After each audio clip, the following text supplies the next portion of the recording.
прашање е да, капацитет има, затоа што досега сме докажале дека таков капацитет има.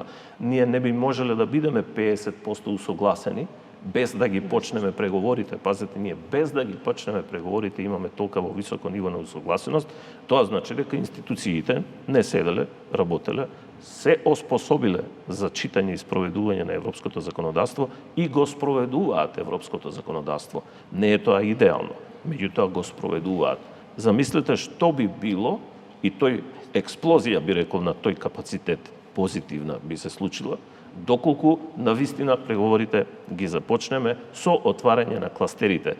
Видете Албанија, во 12 месеци отвори 6 кластери. Албанија има пониско ниво на усогласеност од нас.